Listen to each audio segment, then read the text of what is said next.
Hello and welcome to Default Assault, where we take on everything by default, and tonight we'll be taking on Disney's The Hunchback of Notre Dame, perhaps one of their most underrated and yet somewhat beloved animated films released during the Disney Renaissance. With us today, as always, is Mr. Kyle Nash. How is it going, Kyle?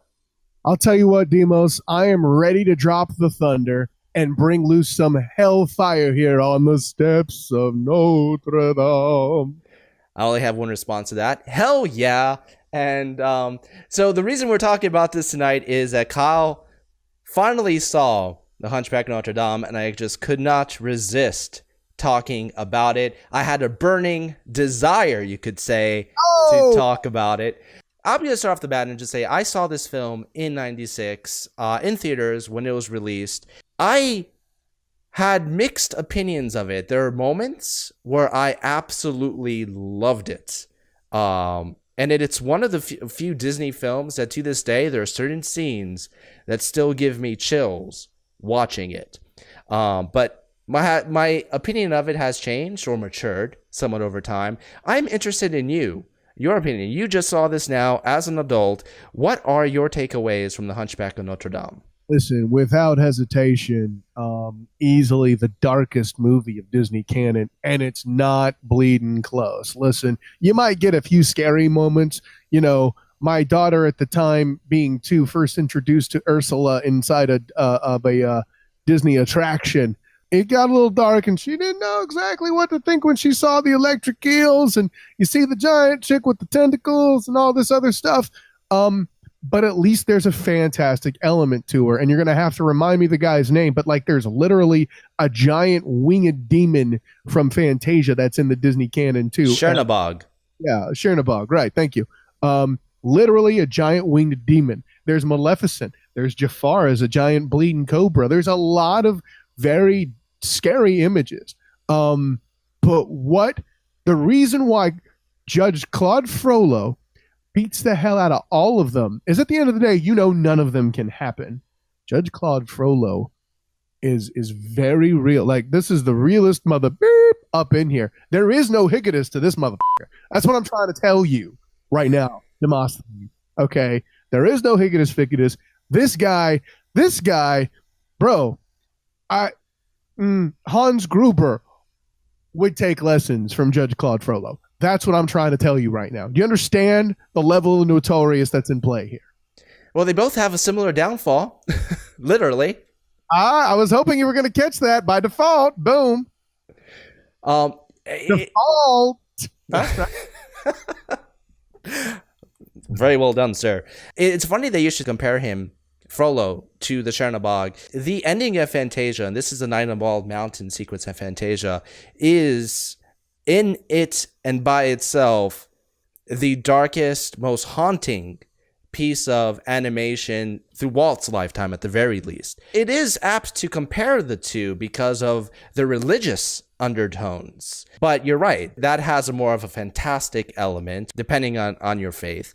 But this, I think what makes him terrifying is that you can understand him. You can understand where he's coming from. You can understand the conflict that he's having, and the hypocrisy that's doing battle within his mind. And it is fascinating to watch. When I think of The Hunchback of Notre Dame, despite the titular namesake, I think of Frollo. He is what makes this film. It elevates it to a much, much higher pedigree than maybe perhaps it was even aiming for. I don't know, man. I would have to challenge this. Like you mentioned, you understand his conflict. Me, gotta tell you, the one weak point in this movie, plot-wise, is you're going to try to tell me just because the Archbishop whined and bitched at him for about 30 seconds that he decided to not throw Quasimodo down the well? Spoiler alert.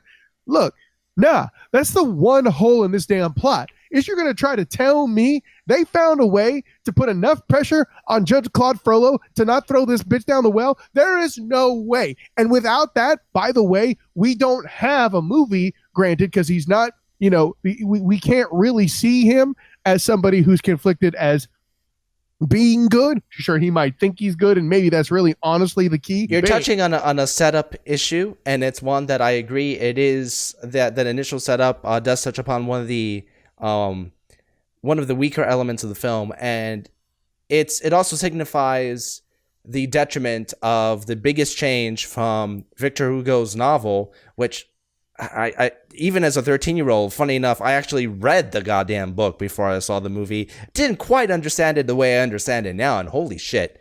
In the novel, of course, as most people know, he was the Archbishop himself. So the conflict, the lust, had a much deeper resonance. I mean, he's breaking one of the 10 commandments every night in his head, and he's supposed to be this pillar of the church. And you listen, Demos, you just don't sneak through seminary, let alone become an archbishop. So, I mean, no, I'm with you with that. Perhaps it's a move that Disney could not have made in the 90s. I think they could have gotten away with it if it were released nowadays. They would be more inclined now to make him Bishop Frollo than Judge Frollo. On that end, I might agree with you. But on the other end of the spectrum, when it comes to the film's themes of sexuality, they would not. I dare you to say they will not go that far today as they did back in the 90s. Conversation. We can get into that a little bit later when I know we're going to have a section here talking about Hellfire itself. But as I point out all this out, one thing I will say, did not think of it until long after the movie was over, and I don't think the average person who isn't breaking down movies like we do would come up with that. You just introduced your daughter to this film. Now, when I saw it, I was 13 years old. I was at the time probably the right demographic for it. So first of all, before people were like, "Oh my God, you showed a 3-year-old this movie," it's rated G. First of all, A, good call, Demos. B, listen, I didn't know what I was getting into. All right, somebody bought her the Golden Book. Okay, that's a fact. It's going to be well more tame. Phoebus is in the book, but he's just a dude that like, oh, look, Esmeralda saw him. He's so hot. Oh, he got hurt. But even though Quasimodo loves Esmeralda, he looks after Phoebus because she said so. Oh, my God. They don't talk about Paris burning, for example. Just throwing that out there. Shocker. Where are the 4 pages dedicated to Hellfire? There's not a scene where Esmeralda shouts out, "I know what you were imagining." No, not there. Not there. It was more focused on Quasimodo than the movie was, I would say. So I'm thinking, she says to my wife, "Oh, I want to watch The Hunchback of Notre Dame." And she's like, "Okay." I'm like, "Yeah, whatever. I haven't seen it. Let's do this. Whatever." I'm watching this, right? And I see some things that are like, meh. That's on the line, but okay. She can learn a lesson that people can be D-bags, but you could still overcome. I'm cool with that. Bro, when the skyline of Paris is lit aflame and the Kyrie Sung chant is being played in the background, which for those of you who don't know is something that is regularly sung during Catholic Mass. And Greek. Kyrie eleison. That's fine. Good call. I'm glad that you added in because it even shows you how much further adopted that is as a thing of peace that is part of weekly worship. When that's set to the backdrop of one of the biggest and most renowned cities in the damn world, a cast in flame, that blows your fucking mind. Okay. Now you mentioned you saw this the first time as a 13-year-old. It's much worse for you at that age. You know what the hell's going on. She's just a 3-year-old going, "Oh, look, fire. What the hell? What's?" She didn't say what the hell. She's like, "What's going on? Oh my God." She knows that Judge Frollo's a bad guy, but in typical childhood cartoon fashion, certain jokes and comments are made that she's not going to get. Like where, Frollo's like, "Observe this disgusting display." Yes, sir. Things like that she's not going to get. As a side note, why did no one tell me Kevin Kline was involved in this production sooner? I'd have watched this motherfucker a decade ago. There's a bleep for you. Sorry, Demos. I'd have watched this thing a decade ago if I had known Kevin Kline was involved. Period. From book to screen with Hunchback, it is, out of any Disney project, it is the most atypical one to base an anime Disney musical on. I'm glad you said that off the bat, like you said. But I think while that seems obvious, I don't think it can be overstated either. Okay. Can we talk about a minute like the merchandising? Maybe a lot of you people don't remember, the mid 90s because I don't know, it's more than 10 years ago now, right? Okay. They would actually, I remember being in a Disney store back when those were a thing in the mall, where mommies and daddies would buy merchandise instead of the internet. And seeing plush renditions of Quasimodo. Bruh, listen. No. Okay. All right. I know that Quasimodo could have been made to look a lot more hideous, and they tried to cartoon him up as a protagonist. Okay. I get it. I dig it. I have to be even kind of honest. Him and having the talent of rope swinging like he does, and it making him look more talented than, let's say, Tarzan swinging on vines. I actually really appreciated it. Okay. But no, you do not make this guy your damn plush doll toy. Okay. You might have had a better shot with the gargoyles. I'll be honest. Well, for a film I'm glad that you bring up the rope swing, because for a film that's as constricted in location as it is, the whole film has movements to it. It has an epic scope. You don't feel like you're in essentially two different settings in the whole movie: the marketplace, the village, and the church. It feels expansive. I love the camera work in this film. It's incredibly atmospheric and captures very well the gothic nature of the book, because the book was primarily written as a plea to Paris to maintain the cathedral, which was in disrepair at the time. It was deeply bathed in the gothic. And I think the film, despite a few forced moments of levity, it captures, at least in part, the spirit of the novel a little bit. The thing that amazes me is that, okay, beyond the thematic risk, okay, that this film took, it took a financial risk, not just in terms of release, right? The budget of this film. This was the first animated film to have a budget of $100 million. To put that in perspective, The Lion King's budget came out 2 years prior.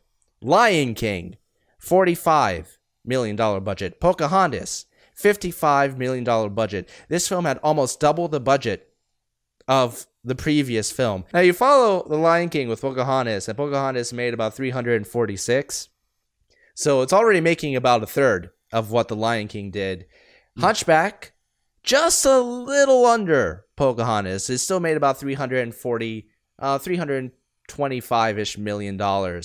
It was Hercules, the one that came directly afterwards, which was the beginning of the plunge. It made almost a full 100 million less. But the difference really comes down to what you just stated, the merchandising. You can merchandise Pocahontas better with little raccoons and so forth, Miko. And the pug. I mean, come on. You can merchandise Hercules a lot better. Who doesn't want to stuff Danny DeVito in their closet? Let me rephrase that. But they're more marketable when it comes to merchandising. Hunchback, a little bit more troubling. What has to be mentioned in that pursuit is perhaps, I mean, obviously they want to turn a profit, but something that they were targeting much more in this instance, based on what you told me in our production meeting Monday, is that they were throwing the reel into the water for Oscar bait in this particular film. That is true. Well, here's the thing. When Beauty and the Beast, which came out in 91, was nominated for an Academy Award for Best Picture, it was a big deal. No other animated film had ever come close. And so Disney decided to start aiming for a Best Picture winner. And it kind of set a lot of its hopes and aspirations on Pocahontas. In fact, when The Lion King was being animated, all the secondary animators worked on The Lion King. Their premier talent was working on Pocahontas. And, well, we all know how that turned out. Now, with Hunchback Notre Dame, they basically took the production team and directors from Beauty and the Beast, applied them to Hunchback, went crazy with the budget on Hunchback to try to achieve the Best Picture glory. It didn't work out. And there are a lot of parallels. It makes if people want to ask the question of why Hunchback of Notre Dame was made, look at the parallels within the story and the theme between Beauty and the Beast and Hunchback of Notre Dame, in terms of being an outcast of society, ugliness with a deeper beauty inside. Hell, even the gargoyles themselves are essentially gargoyle versions of Lumiere, Cogsworth, and Mrs. Potts. Exactly. Hell, even the darkest individual in both movies were voiced by the same guy. Yes, Tony Jay, who puts in a terrific performance. But here's where Beauty and the Beast worked, and Hunchback of Notre Dame probably did not. And that was the tone. In Beauty and the Beast, there was a balance between the whimsy and the darkness. When you take the villain song Gaston and put it up against Be Our Guest, both songs feel like they belong in the same movie. Now take Hellfire and compare it to A Guy Like You, which is the Gargoyle song, and on first glance, for somebody who doesn't know that it's from the same movie, nobody would ever guess it's from the same movie. Right. Or even Topsy Turvy doesn't fit, with Hellfire. Hellfire sticks out. Even Be Prepared, you can kind of find a way to fit into the Lion King, even though it's a darker song within it, because at some point you have pumas being dumbasses within the song to kind of set it down. But they're both set to an African beat, so there is that connection.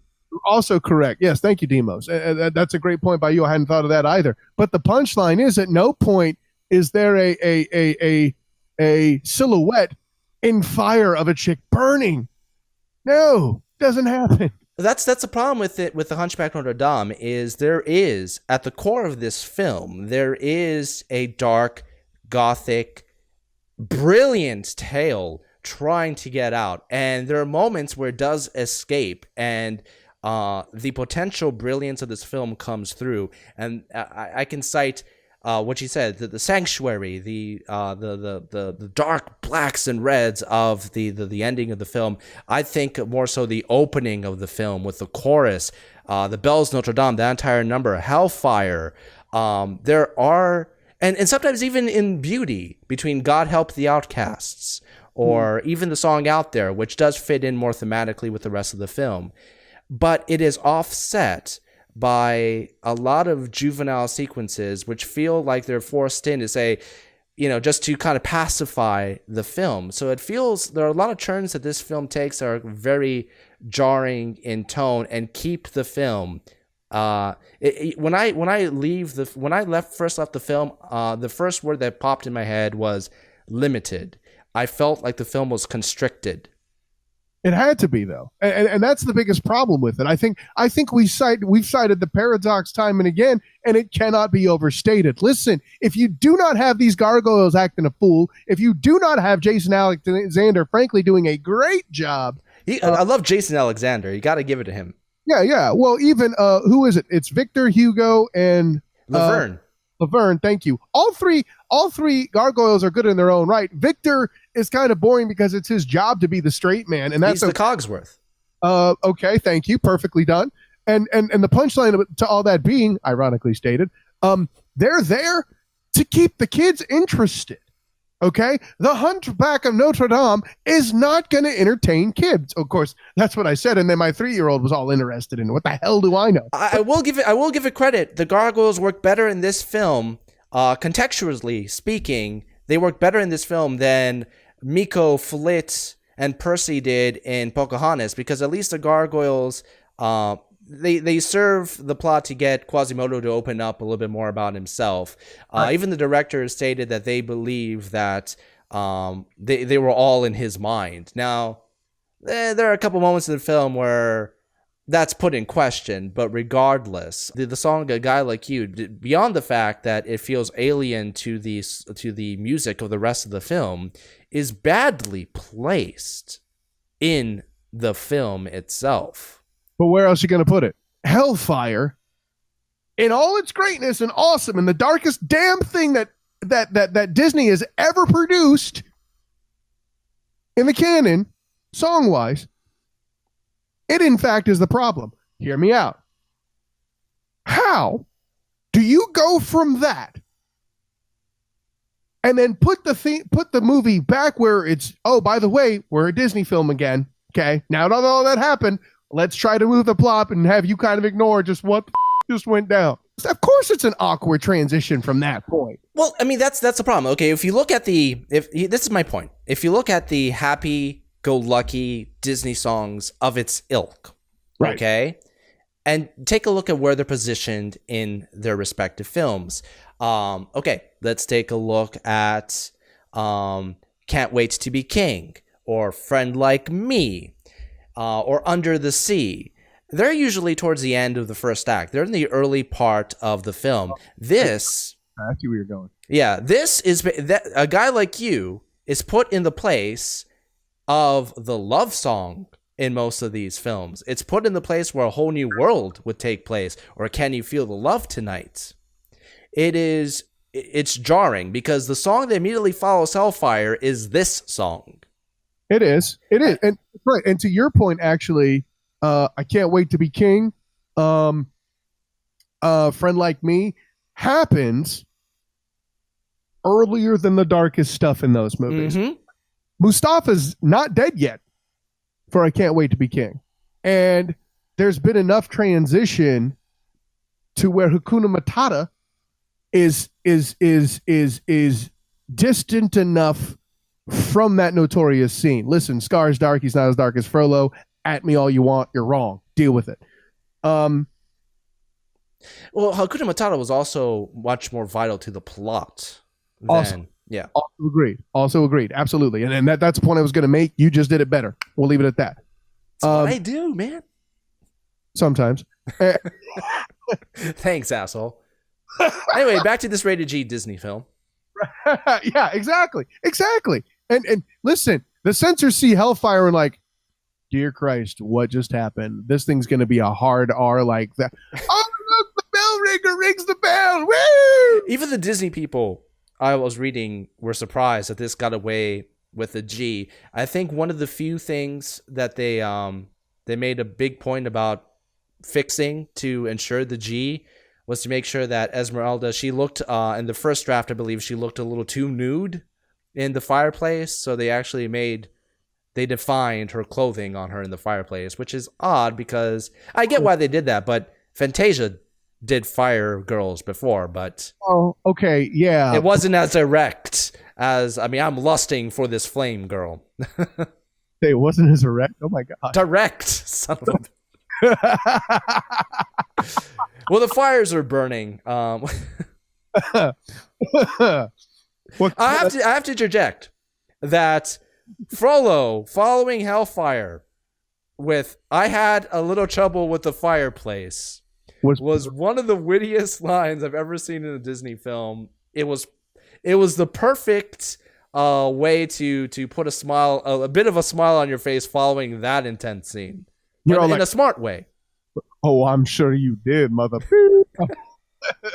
I like to explore the very strange love quadrangle that this film has, all centered around Esmeralda, Frollo, Quasimodo, and Phoebus, and their affection for Esmeralda, and how that differs. What I find interesting particularly is the juxtaposition between Frollo and Quasimodo.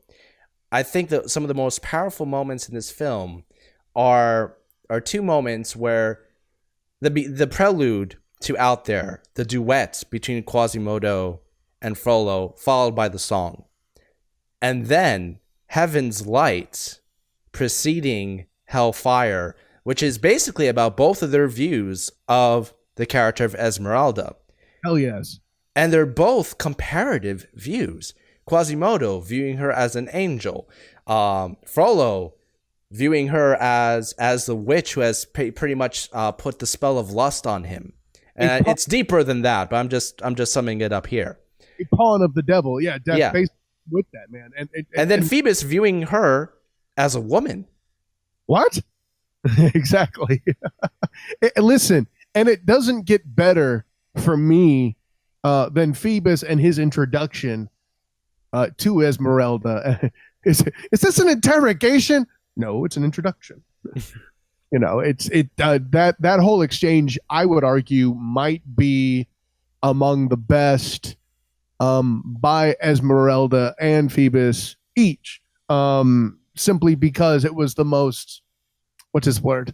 There was enough comedy, yet enough action, yet enough revelation of both characters' point of view and state of mind. And I know that Phoebus's job basically in this film is to be a sounding board for literally everybody else, but he still has enough personality to where you don't really notice that unless you know to look for it. But at the same time, I like the way they utilize his character as an offset to Quasimodo and Frollo, because they view her as as the pinnacle of a spiritual being, depending on whether it's demonic or angelic. He views her as a woman. He views her as a human being, and I think that makes the relationship come across as far more real, and also grounds the story far better.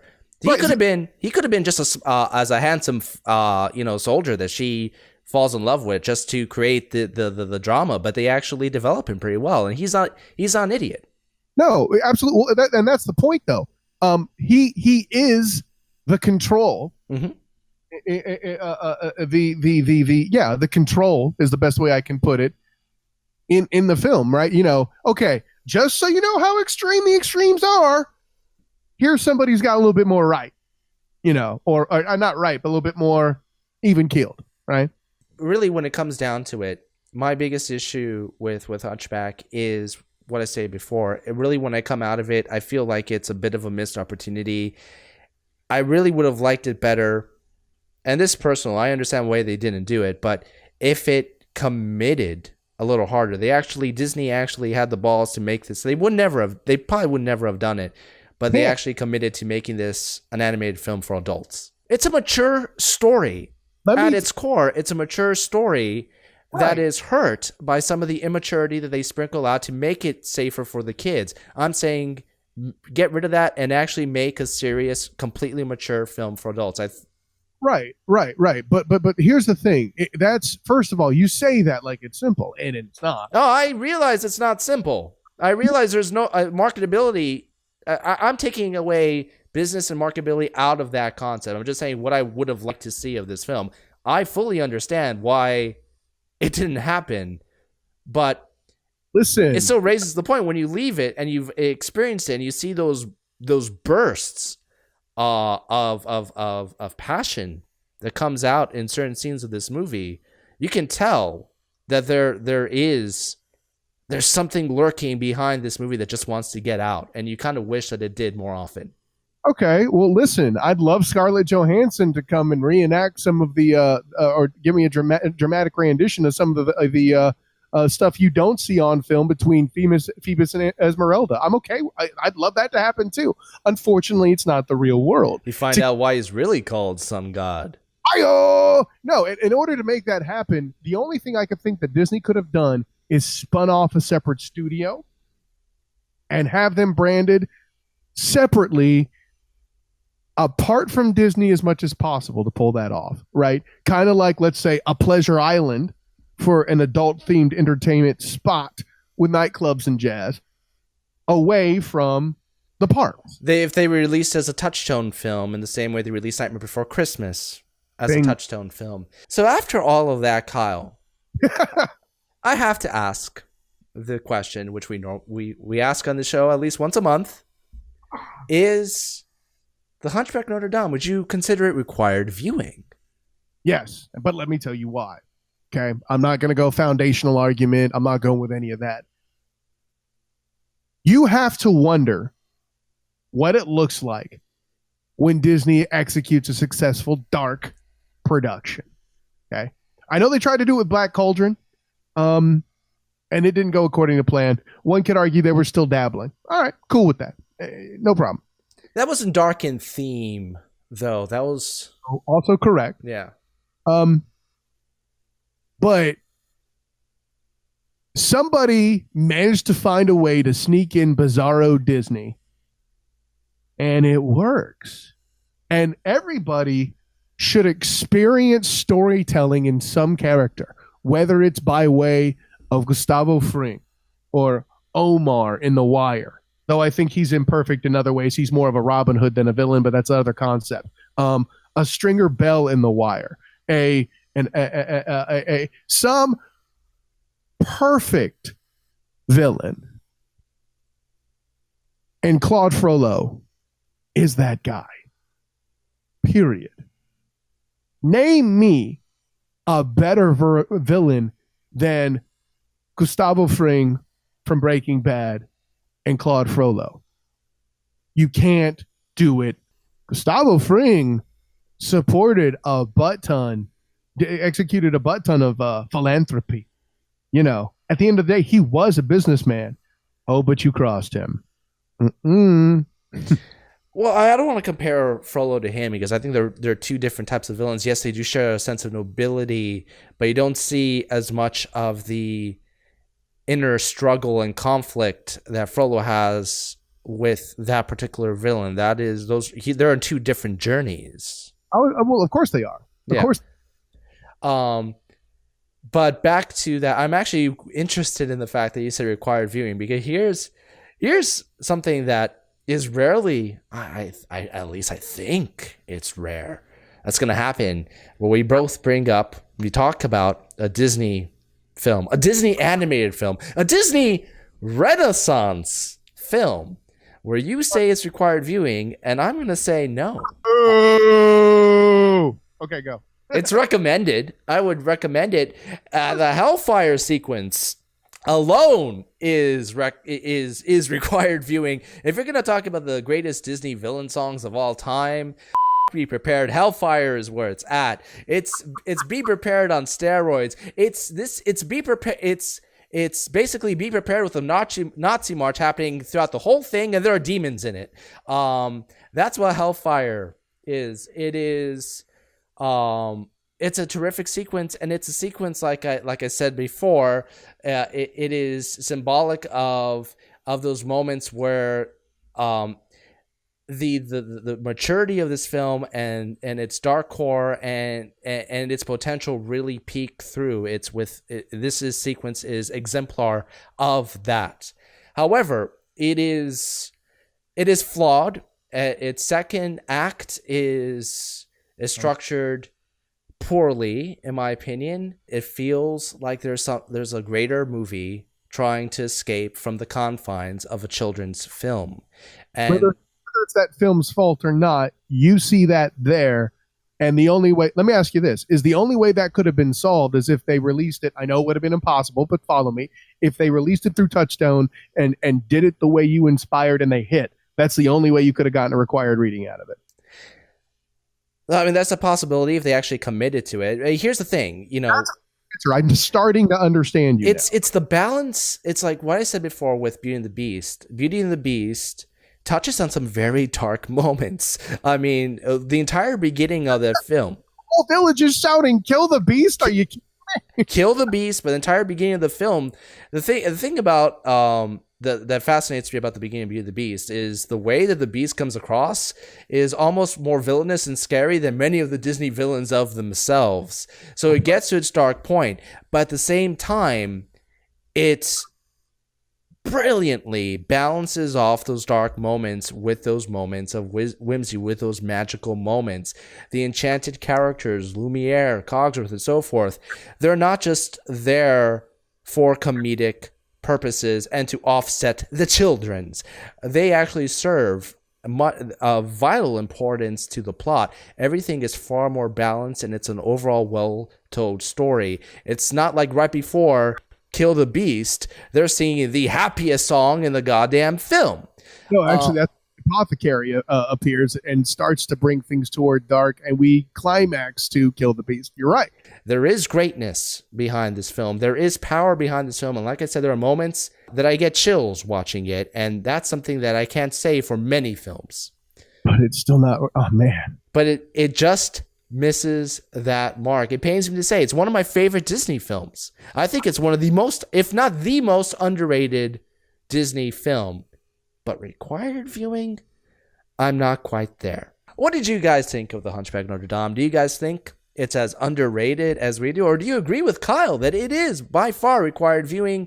I I'm near that. I still say highly recommended. Check it out. Check out the play if you can. I think the play is superior to it. And guess what? The only song that the play doesn't use is A Guy Like You. I wonder why. What other Disney films? Hey. What other Disney films would you like to see us cover? Let us know in the comments below. Make sure to like and subscribe. Follow me on Twitter at Default Hilarity, on Facebook, Hilarity by Default, and HilarityByDefault.com for weekly movie reviews and other fun stuff. And check out my new travel videos. I had a lot of fun making them, and there's more where that came from. Kyle, where can we find you? Of course, I am Kyle Nash, the student of the game. You can find me on Twitter at the SOTG, and of course, you can find me on Facebook as the student of the game. You can check out all my awesome writings on ngscsports.com, especially most lately, The Sports Fan's Guide to Nerd Culture, which also appears on HilarityByDefault.com. And make sure to check us out every Thursday night where life is hilarious by default.